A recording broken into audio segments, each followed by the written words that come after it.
Hello, my name is Carly Potras, and I'm the program coordinator and forensic interviewer at the Children's Advocacy Center, which is a part of an umbrella organization known as the Children's Advocacy Alliance.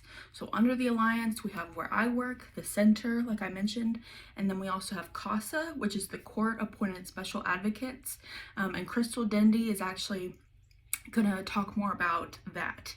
And I just want to preface this with I don't do this often. I don't record myself talking, so I'm probably gonna mess up, but I don't want to have to retake it 1,000 times, so bear with me. So like I said, I work at the Children's Advocacy Center.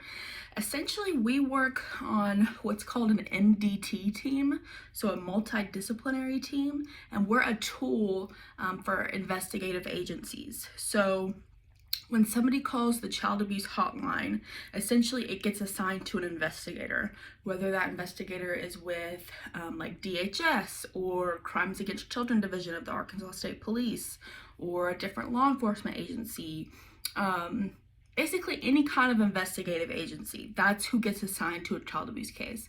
And then that investigator can call us and say, hey, we'd like to bring the child and family in for services. So that's where we come in. So essentially the services we provide start with a forensic interview. Like I said, I'm a forensic interviewer, so that's where I'm going to start. So essentially that's just a way of saying a neutral interview for the court. It's unbiased. Like I said, it's neutral. We follow a protocol that's called Child First, so that we're not leading the child in any way to talk about the abuse. But it just basically gives them an open forum to be able to talk about what happened to them. So that's the forensic interview. We also provide advocacy to the family. So essentially, every family gets assigned a family advocate, and that advocate is the rock for the family. So say the family needs help getting groceries, the advocate can help with that. Or say they need help getting an order of protection, the advocate can help with that. Literally anything the family needs, the advocate is there for them. And for really as long as the family needs, the advocate will be there. We also provide sexual assault nurse examinations, also known as SANE exams. So it's just a head-to-toe visual exam of a child's body.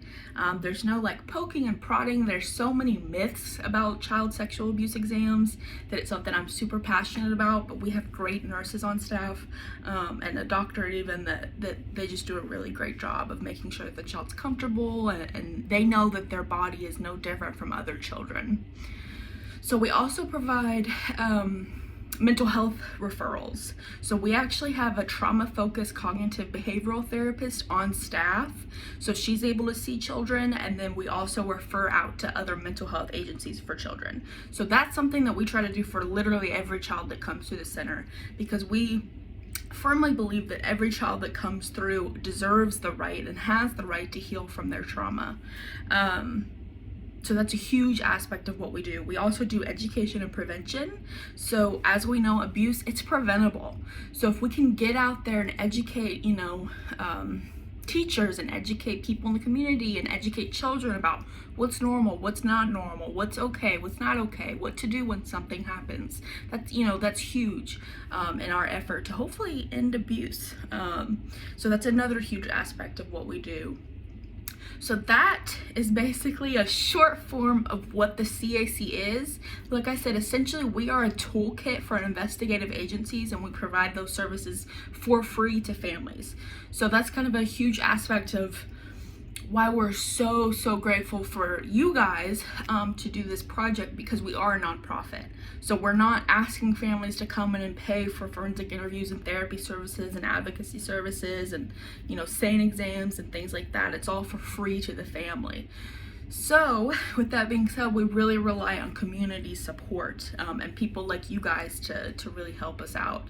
So the project that we're hoping that you guys can do is, I don't have a great name for it, but essentially what happens is a child will come to the Children's Advocacy Center, for say, and say that they go in the interview and they start disclosing, yeah, mom and dad did this and this and this and this. Well, that child could potentially be taken into foster care right then and there.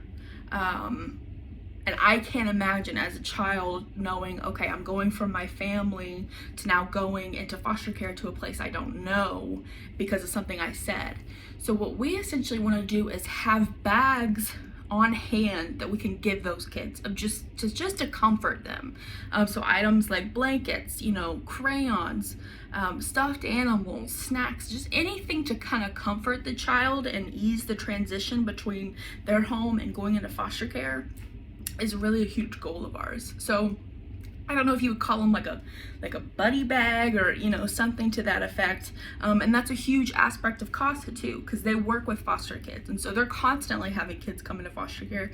And obviously Crystal Dindy, she's going to talk more about how the project will benefit them. So I really just wanted to talk about how it's going to benefit the CAC. I've been in so many situations where a kid has been taken into care while at the CAC, and it's like, okay, what can we throw together for this poor child that's sitting in the room not knowing where they're gonna go?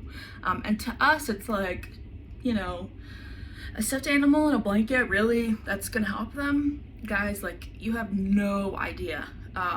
Any item of comfort is really, truly, it's huge. It's huge. I can't even describe it. There's been so many kids that have come into care and we just don't know what to do for them and how to give them peace. So that's why we're so excited and so grateful. And we're always open to other ideas too. If you guys want to ever come take a tour of the CAC, you're more than welcome to. And just come see like what the place looks like, how you can get involved, how you can volunteer, what we need donated and things like that. But I'm so incredibly grateful. If you guys have any questions, feel free to personally email me. Rebecca has it, but it's KPOTRATZ, so Potraz @hopeandjustice.org, all lowercase.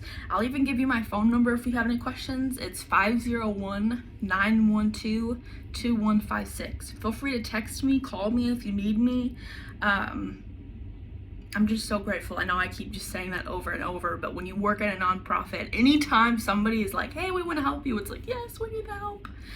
So thank you guys so much. Like I said, if you have any questions, get with Rebecca and she can get with me, or get with me personally and I'll help you out. I know that it's not a full idea yet of these bags, but we just know that when kids come into foster care, they need something. So I'm open to suggestions, I'm open to ideas, and I'm sure Crystal is too. But thank you for this opportunity to come and, well, not come, but thank you for the opportunity to let me speak to you guys, and thank you guys again. All right, thanks. Bye.